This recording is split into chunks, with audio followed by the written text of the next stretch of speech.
Pemirsa, saat ini Anda menyaksikan Jendela Istana Garuda TV.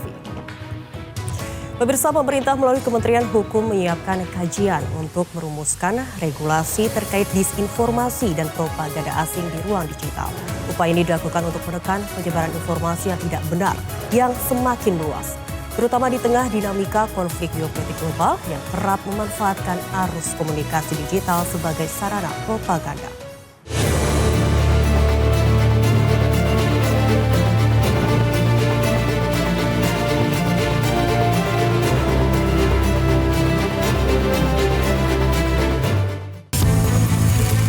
Pemerintah mulai menyiapkan langkah regulasi untuk merespons meningkatnya penyebaran informasi yang tidak benar di ruang digital. Melalui Kementerian Hukum, kajian tengah disusun sebagai dasar penyusunan rancangan undang-undang mengenai disinformasi dan propaganda asing.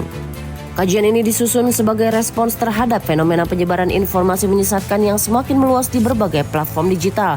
Situasi geopolitik global yang memanas juga ikut mempengaruhi arus informasi di ruang digital yang dalam banyak kasus dimanfaatkan sebagai alat propaganda untuk mempengaruhi opini publik. Dalam proses penyusunan naskah akademik, pemerintah akan menelaah berbagai aspek yang berkaitan dengan penyebaran informasi di ruang digital. Salah satu fokus utamanya adalah merumuskan mekanisme tanggung jawab platform digital terhadap konten yang beredar di sistem mereka. Melalui kajian ini, pemerintah ingin memastikan platform digital tidak menjadi sarana penyebaran informasi yang tidak benar.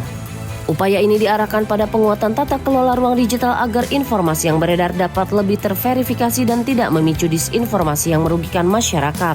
Meski demikian, rencana regulasi ini tidak diarahkan untuk membatasi kebebasan pers.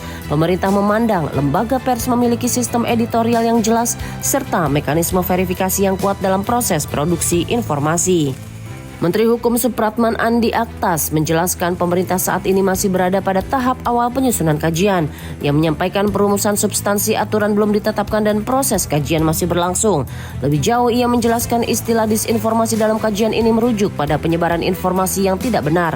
Konsep ini tidak dibatasi pada sumber informasi tertentu, tetapi berlaku bagi seluruh informasi yang beredar, baik berasal dari dalam negeri maupun dari luar negeri. Kan kita belum masuk ke rumusan substansinya.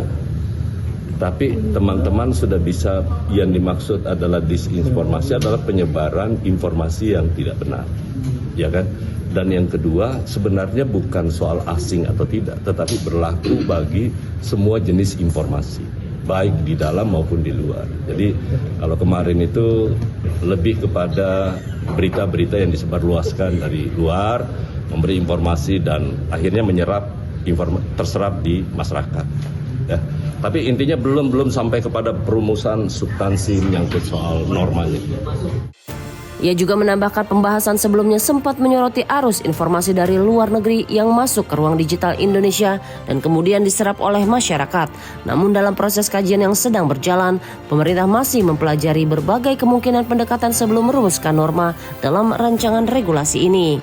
Melalui kajian ini, pemerintah berharap dapat merumuskan kerangka hukum yang mampu menjaga kualitas informasi di ruang digital sekaligus memastikan masyarakat tetap mendapatkan akses informasi yang sehat dan bertanggung jawab.